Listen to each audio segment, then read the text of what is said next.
Yun. Oy, magandang hapon po sa inyong lahat, ha? Mga kalingap, mga kapatid. Isang mapagpalang araw po sa inyong lahat. Ayan. So ngayong araw na ito, no? Nandito tayo sa lugar nila ni Lola Virgie, no? At maghahatid tayo ng ayuda, no? Galing po kay Tita Miles ng USA. At bago ko po ituloy ang ating pagbablog, nais ko sanang pasalamatan si Kuya Bal, si Ate Edna, si Kalinga Prab. Yan. Mag-ingat ka, Kuya Bal, sa iyong mga misyon, lalo't malalayo. At siyempre po, maraming salamat sa inyong lahat. Ayun, so nandito tayo ngayon dito sa dito sa lugar nila ni ni Lola Virgie, no? At magbibigay tayo ng unting ayuda, yun. So punta po tayo doon at abangan natin kasi ang balita natin, nandito si Lola Virgie sa kanyang garden. So puntahan natin, no, si Lola Virgie doon po sa kanyang garden. Ayan. So dahil iabot natin yung tulong, no, galing po sa kanyang sponsor na si Tita Miles. Ayan. At mayroon akong i-chichika sa inyo, mga kalingap, mga kapatid. Yan, sa Rochelle community, itong si Lola Virgie pala, tagahanga ni Roel. Sabi niya sa akin nung pumunta sa center, Kuya Sir Bobby, pwede bang makita si Roel? Sabi ko, ay wala siya dito. Kasi nabalitaan niya at napanood niya sa ating vlog na pumunta sa center, akala niya nandyan maghapon. So nung dumating siya, umuwi na si Roel. So isa rin siya sa mga nanonood, no?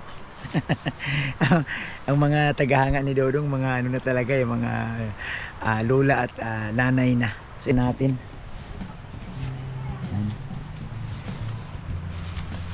Yan si Lola Virgie, oh. Saan bandaan ito? Wala na po, wala na. Ano, hinarangan mo? Bakit? Inukuhay. Marami po na ihinayang. Maraming nangunguha. Ay, naku. Papasok tayo dito sa loob. At makita na natin yung mga bunga ng kanyang garden. Ayan po, mga kapatid, oh, talagang hinarangan niya ng mga kawayan. Tawag niyan kagingking. Oy, grabe, ang daming bunga, oh. Ang daming bunga ng papaya mo. Oh, ito, tikit-tikit baga kasi, no? Lao, dami ah. Hindi mo ito pinapahinog? Wala na. Pag may hinog, iba na may-ari. Ayan si Lola Virgie. Kanina ka pa rito? Kanina pa po.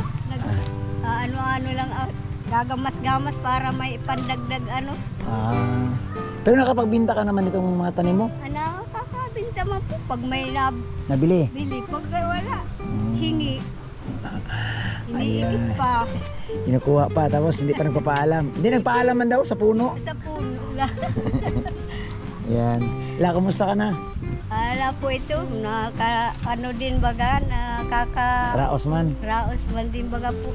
Kumusta ang New Year? Balita ko, nagpunta ako dyan, nagpunta kayong si Pukot. Nagpunta kami. Ano bang ginawa mo doon?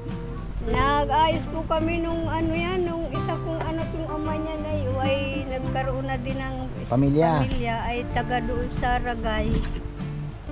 Tapos, pinuntahan ninyo? May ginang sa Ragay? Kamsor? Kamsor. Malayo? Malayo. Nangangagat yung na yan. Hantik baga, oh. Correct po yan, yung yan, kalamintas ang tawag niyan. Kalamintas. Wala, dito ka lang, Mandalak, at may kalamintas dyan. Grabe, ang daming bunga ng mga papaya niya, oh. Maliban sa papaya, ano pa ibang tanim mo dito? Ay, pagulong po, naroon. May bunga na. Ayan ang, lagi na po kami nagkakakuha niya. Magpapareserve ako sa inyan kung may pagulong ka. Pero wag naman yung matanda. Di po. Gusto ko yung medyo malago pa. Yung mga, hindi yung matanda na, matigas na bagay yung matanda na pagulong ang tawag niya. Para pagulong. Ayun. Si Lawrence, kumusta? Ayos man na din po. Tingnan mo na. Lawrence! Lawrence pa rito, Tutoy. Lawrence, halika rito. Lawrence! Ayan, tawagin mo nga si Lawrence. Ayan, natawag pa si Lawrence. So ito, mga kalingap, o yung kanyang mga pagulong. Ang dami pala. Yan ang tanim ni Lula, oh.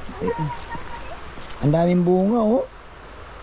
Dito muna tayo habang tinatawag si Lawrence kasi kumustahin din natin kasi ang tulong po ng sponsor para naman ito kay Lawrence at kay Lula. Yan. La, ang dami na bagang bunga pero hindi nyo naubos na harvest. Pangtanim?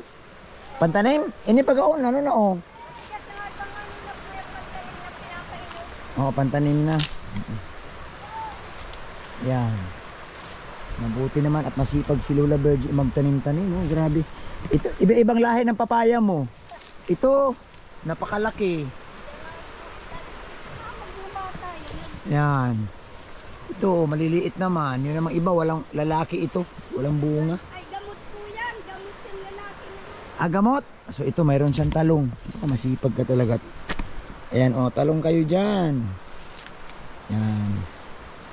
Oh. So marami siyang tanam.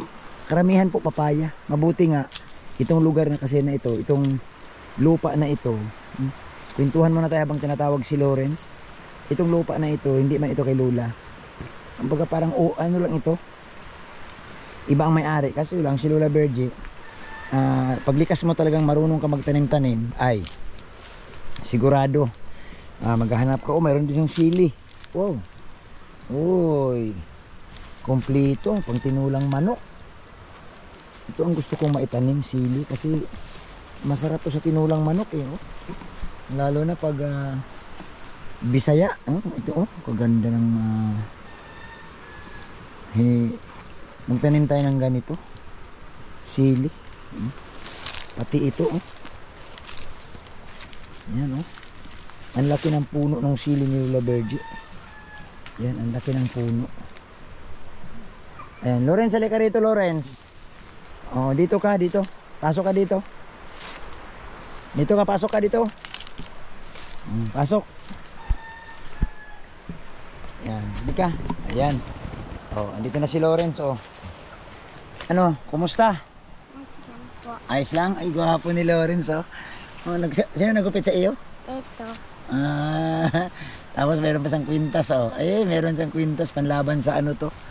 Mayroon siyang ano, pangontra. Ano to? Anting-anting. Kumusta lang ang pag-aaral ni Lawrence la? Ayos man po. Ha? Ayos man. Ayos man. Inahatid mo pa rin sundo? Ay, minsan po inaayos. Siya na lang. Minsan at may kasamahan naman na siya. Ay, grabe. Kaway ka muna, kaway. Ano na ang hukat ni Lawrence, oh. Maputi-puti na. Oo, ayan. Hindi na siya. Nandito ako, iabot ko yung tulong para sa inyo. O dito kayo Lola, dalawa kayo ni Lawrence. Sa Lawrence, tabi. Nagpaabot kilala mo yung nagbibigay ng tulong sa inyo? Si Ate Miles. Oh, si Tita Miles. Oh, ito na lang yung hindi kayo binibitawan ni Tita Miles. Salamat naman po ano baga po sa presyo baga po ngayon ng ano sabi ko daw. Ang mahal ng bigas? Kaya po yan. No, grabe. Yung ang kilo 55. 60 na po. 60 na. Mahigit. Ang 55 madilaw-dilaw. Kaya nga po sabi ko nga ni po kung kami ay hindi binalikan ni Sir Bobby sa may nagkukuha sa kanya tumulong para sa amin. Baka Di gutom. Di po namin kakayanin ang presyo na yan ng bigas ay. Ay nako. O Lawrence, may binidala si Tita Miles. Ito pang baon mo sa school at saka pambigas. O Lola, ikaw na tumanggap nito. Sige po. Yan. Bilangin mo nga Lawrence. Kaya ano 1 2 3. Ayan. Pasalamatan mo si Tita Miles. Tita Miles. Salamat po, Tita Miles. Ayan. Sa biyaya. Masalamat ka mo sa pera. Sabihin mo salamat sa pera. Sa pera. Lagi po kayong ingatan ng Diyos. Sige, sabihin. Lagi po kayo ingatan ng Diyos. Ayan. Anong masabi mo kay Tita Miles? Ay, wala na Dito po. ka muna kay Lola mo. Mamaya ka na umalis. Wala na po akong masasabi sa kabutihan ng kanilang yun nga pag iniisip ko kung talagang wala na sa amin tutulong, baka kung ano na ang magiging buhay namin mag-arap po ay hindi, sabi ko nga sa iyo, may awa ang Diyos kaya kaya sabi ko blessing sa amin sila hanggat nandyan ang ating mga tumutulong, siyempre no, hindi kayo pababayaan, basta importante yun yun nga, tuloy-tuloy lang kung anong pwedeng. Maganda tong ginawa mo na mayroon kang mayroon kang garden kasi Libre na po sa maliban lula sa libre ang pagkain, nakakalibang ito. Kaysa naloob ka lang ng bahay, Exercise. exercise, pampalakas ng katawan. Ayan.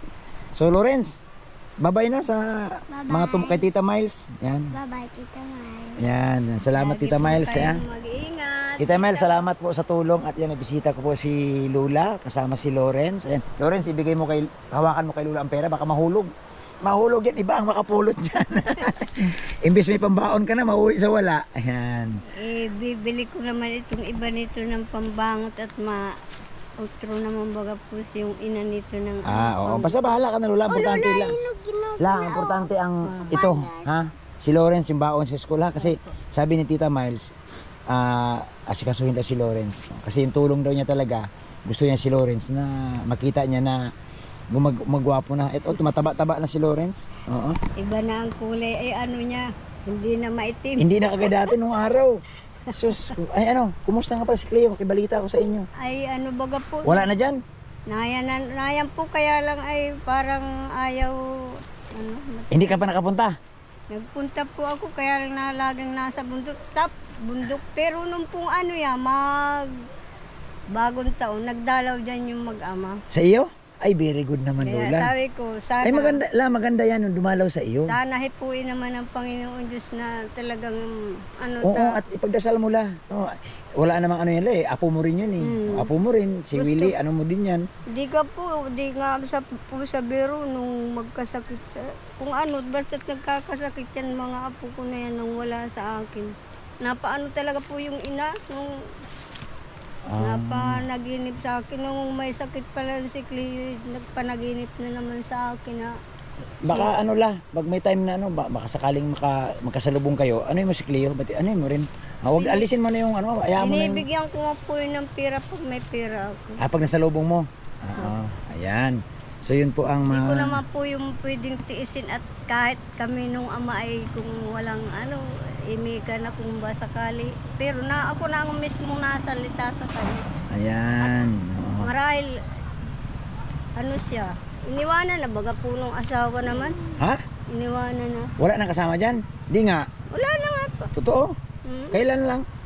Yung pong magpapaskuhin pa. Hindi pa bumabalik? Hindi pa bumabalik ay. Sige, ayan na. So yun po ang kwento ni Lola Virgie, mga kalingap, mga kapatid. At ngayon, ipaparinig ko sa inyo yung meron lang sasabihin sa atin si Lola Virgie. Ayan mga kapatid, ito yung sasabihin ni Lola Virgie. Anong sasabihin mo? Sabi ko po kay Sir, nakikiusap ako kay Sir Bobby na gusto kong makita si Ruel Malalag. Ayan. Kaya kung pwede po, matasamahan ninyo Sir Bobby dito sa amin. Ayan. So, si Lola, gusto niya makita si Ruel. No? Siguro, alam mo naman, nanonood din si Lola ng mga vlog ni Ruel na marami ring pagtulong ang ginagawa. Kaya, susubukan natin ha. Malay mo mapanood to ni Ruel at pasyalan ka niya, no? Oo. So, wala namang masama, no? Pag sumubok kasi siyempre, alam mo naman, senior na yan. Senior ka na no? Ilang taon ka na? 68 na po. Ako, 68 na, magsi-70 na. Tumatanda na talaga si Lola Virgie. Siyempre gusto niya rin makita siguro si Ruel, lalo na ang kasama ni Ruel na si Rachel. So, abangan niyo po yan ha. At ibulong din natin kay Ruel. Kung may time si Ruel, Lola, no? Pag may time, siyempre si Ruel kasi busy din. Pero ang sayo lang naman, kung may time siya. Lalo na kung madalaw si Ruel sa center, pwedeng makita ni Lola Virgie. Maimbitahan kami. Ha? Maimbitahan kami para makita akong personal. Si Lola. Nikilig si Lola kay Ruel. No? Gusto niya makita personal. So, abangan natin, malay natin, wala namang masama. Pero siyempre, sa ngayon si Ruel kasi sobrang busy tao. Pero yung pagkakataon kasi minsan sumasang-ayon din sa'yo No, minsan yung panawagan mo, nagkakatotoo yan. Ay, opo, dahil marahil nga yan ang sabi nga pag taimtim ang panalangin sa Panginoon Diyos, sasagutin ka. Ayun, yan po, ganun po kapasitive si Lola Virgie. So, ako po hindi na pumunta sa bahay nila dahil nakita ko siya dito sa garden, no? At gusto ko dito, ang marami yung tanim, may sili, may talong, may pagulong, yan, papaya, marami. Kaya kung gusto nyo ng papaya, ay, nako. Hamon. Gulpi. Oh, gulpi oh, namutiktik sa bunga oh. Ito may hinog na, alburin na natin ito. Ay, hinog baga ini. Hinog nga po. Ay may tama man baga. Nawalan ko yung pagka, ano dyan sa katawan. Oo, nadikit. Ayan. So, salamat lah ha. Sige po, salamat po. Salamat lah at salamat kay Tita Miles. Ayan. Oh, Sir Roel, dapat magpakita ka sa akin para alam mo na yung mangyayari, hihingi ako sa iyo ng tulong. Ayan, so ayan po, salamat po kay Lola Virgie. So salamat din po sa sponsor ni Lola no, na si Tita Miles na hindi bumibitaw, at salamat din kay Kuya Bal na yun, kay Kalinga Prabla. Salamat lah ha. Ako ay magpapaalam na. Hindi ko nakilala si Kuya Bal nung palibasa nakasombrero nung magkonay ka sa center ng anniversary. Oo. Pero may alaala yun sa akin, yung bulaklak, yung halaman na galing yun sa akin. Oo. So lah, magpapaalam, babay na lah. Sige ha? po, salamat po. Salamat. Ayan, so papaalam na tayo kay Lola Virgie. So maraming salamat po no sa mga sponsor. Salamat po kay Tita Miles, kay sa kanyang kasama na si Tita Rose no, at ang iba pa niyang kasama diyan sa Amerika. At siyempre salamat po no sa mga viewers natin na nakaalala kay Lawrence at kay Lola Virgie. Ayan, pasalamatan natin. At siyempre si Lola Virgie may kahilingan no? Gusto niya makita si Ruel o Malalag. Mga fans na Dudong Ruel, mga senior na. So thank you po at mabuhay tayong lahat. God bless.